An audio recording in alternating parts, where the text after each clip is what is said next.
আপনার কোয়ালিফিকেশন তো খুবই লো। আর এর আগেও আপনার কোনো চাকরির এক্সপিরিয়েন্স নেই। সরি, আমার মনে হয় আপনি চাকরির জন্য ফিট নন, রিজেক্টেড।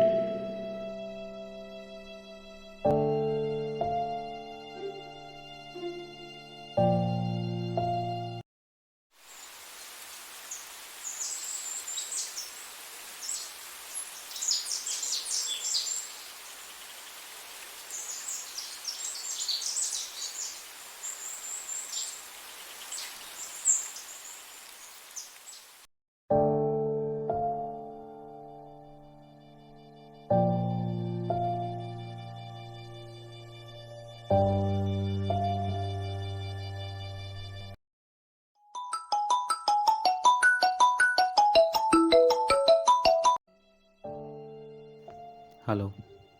হ্যালো। এইভাবে আমি আর এই রিলেশনটা রাখতে পারছি না। I am sorry.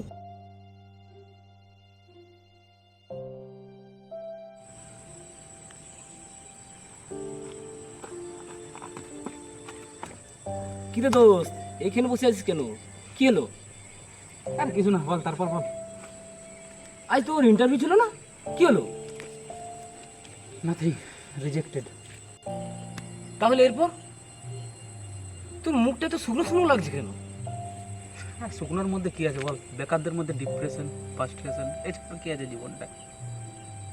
প্রত্যেক দিন একটা একটা বেকার ছেলে ভাবে যে হয়তো আজকের দিনটা ভালো যাবে, আজকের দিনটা ভালো যাবে, কিন্তু সেই যখন দিনের শেষে খালি হাতে ঘর ফিরতে হয়, তখন ডিপ্রেশন, ফার্স্ট্রেশন অটোমেটিক চলে আসে। একটা মাত্র ভালোবাসা ছিল আমার কাছে, তারও আজ আমার প্রতি ভরসা নেই। হয়তো তার কোনো পারিবারিক সমস্যা থাকবে। অবশ্যই থাকবে, কিন্তু কষ্টটা কখন হয় জানিস? যখন আমরা জানতে পারি যে পয়সা না থাকলে সমাজে সম্মান এবং ভালোবাসা দুটো জিনিসই পাওয়া যায়। একটা বাচ্চা থেকে বৃদ্ধ সকলেরই জীবনে চাওয়ার কিছু থাকে, কিন্তু আমাদের মতো বেকার ছেলেদের জীবনে চাওয়ার মতো কিচ্ছু থাকে না।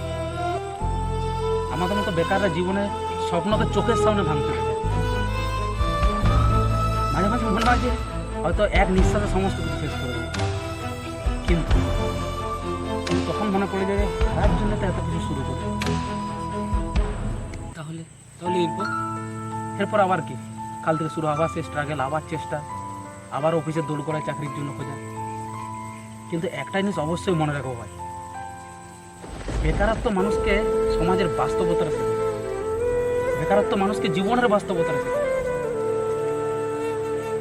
চ বাড়ি চ, বেটার লাগে নেক্সট টাইম আবার হবে পরের বার। চল চল।